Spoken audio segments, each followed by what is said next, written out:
kita dalami lagi di Jakarta, ya. Kamu, Pokoknya siapa perusahaan yang tidak mau ikut menjaga, itu kita cabut. 2-3 meter sudah ketemu. Beda dengan di Kalimantan, Bapak, hampir. Ya. Sampai dalam, benar. Kemudian ini embung, Bapak. Kami sudah membuat 1.390 embung. Khusus untuk yang kejadian hari ini di Kabupaten Pelalawan, Kecamatan Kerumutan, Ya. itu setiap 50, sekarang sampai saat ini 700 hektar, Bapak. Setiap 50 meter kami buatkan embung seperti di sana.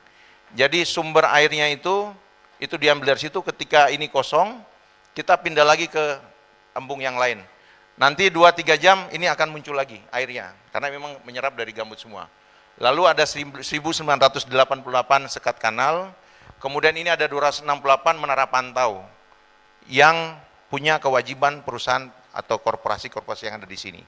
Tahun lalu ada 5 korporasi yang sudah dilakukan penegakan hukum oleh Kementerian Lingkungan Hidup, Bapak, karena mereka tidak memenuhi kewajibannya, seperti membuat menara pantau saat ini, atau kewajiban bagaimana ada tim reaksi cepat kalau seandainya ada titik api atau ada fire spot yang muncul di lokasinya. Ada berapa perusahaan? Ada 5 perusahaan yang diberikan sanksi oleh Kementerian Lingkungan Hidup, Bapak. Kementerian Lingkungan Hidup. Lingkungan Hidup. Siap, Bapak. Next. Aku minta nama korporasi itu ya. Kemudian ini cari lagi yang melanggar. Siapa, Pak? Tahun ini. Siapa, Pak? Kemudian 5 perusahaan itu sudah memperbaiki sekarang. sudah, Bapak. Sudah. Sudah memenuhi, tapi sampai sekarang masih status quo 5 perusahaan tersebut. Maksudnya 5 perusahaan sawit masih status quo, Bapak. dicabut Tadi. izinnya? Belum. Belum dicabut. Oh. Ya, nanti kita dalami lagi di Jakarta, ya. Pokoknya siapa perusahaan yang tidak mau ikut menjaga, itu kita cabut. Siap.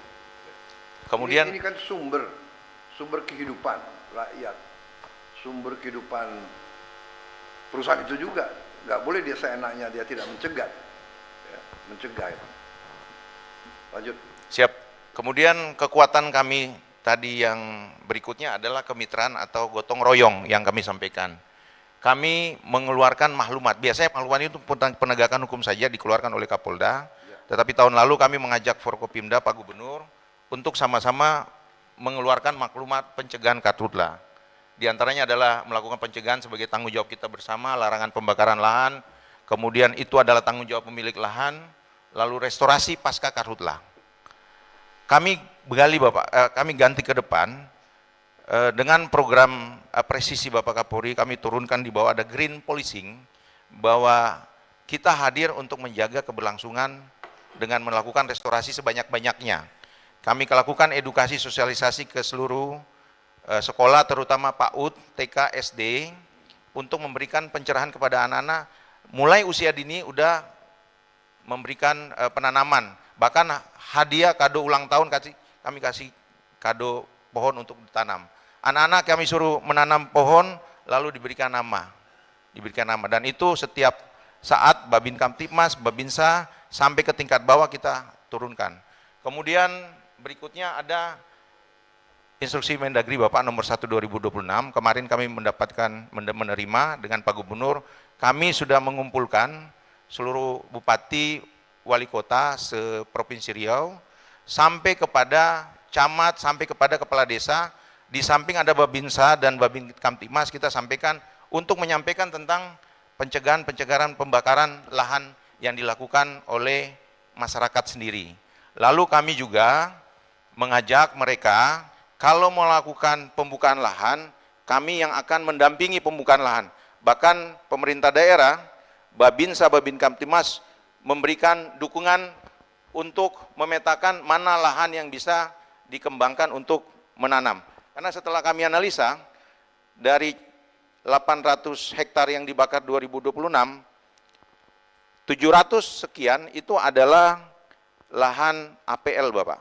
Jadi dibuka oleh petani, area penggunaan lain. Kemudian yang kedua, ada hutan konversi. Itu hanya beberapa, hanya 9%, Bapak.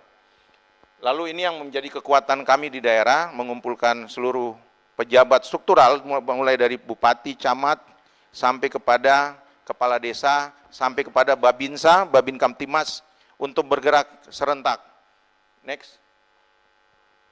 Kemudian next. Ini tadi sudah dijelaskan. Pasca Karhutla, tadi sebelum pada saat kita melakukan pemadaman, dan ini yang kita lakukan saat ini. Kami dengan pemerintah daerah, terutama dengan jajaran dan Ramil, Kapolsek, kami membuat posko kesehatan. Bagaimana banyak masyarakat yang terdampak, yang sampai saat ini sudah diliburkan sekolahnya, kita bagi masker, kita beri posko kesehatan, dan yang paling penting Bapak, ada O2 oksigen yang kami buat di kantor Polsek, juga di kantor-kantor kelurahan, untuk masyarakat bisa datang untuk mendapatkan oksigen. Lalu untuk petugas, kami membuat posko di tengah-tengah tempat yang kebakaran. Jadi tahun ini ada satu dari Manggal Agni yang meninggal dunia karena kehabisan oksigen. Jadi setiap mereka melakukan pemadaman, mereka mampir 15 menit, mereka mendapatkan udara segar.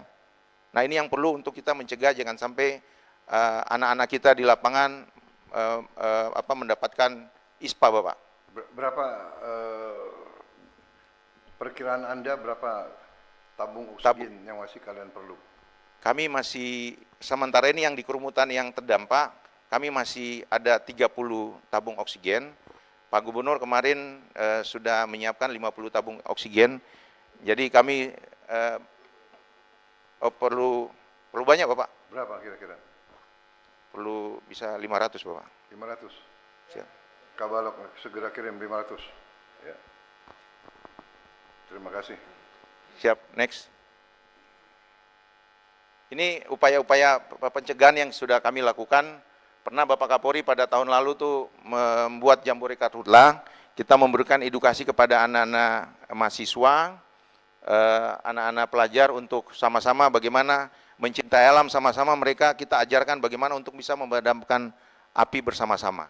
Kemudian ada sosialisasi juga di lembaga pendidikan. Kami menambah embung, mumpung upaya-upaya pencegahan ini kami lakukan secara awal, Bapak Panglima Kodam, kami dengan Pak Gubernur, sudah dari awal sudah menyiapkan banyak embung untuk sebagai sarana kalau seandainya ada kekeringan, kita bisa mendapatkan sumber air. Kemudian, next, upaya preventif yang lainnya, kita sudah melakukan sosialisasi Bapak, ada 500.000 sekian kegiatan.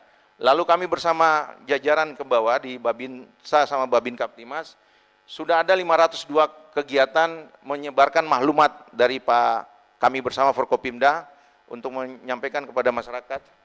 Kemudian pemasangan spanduk sudah puluhan ribu dan apel siaga. Mungkin di sini yang paling banyak ada 44 kegiatan apel siaga. Lalu patroli dilakukan secara kolaboratif juga bersama. Lalu kami melakukan juga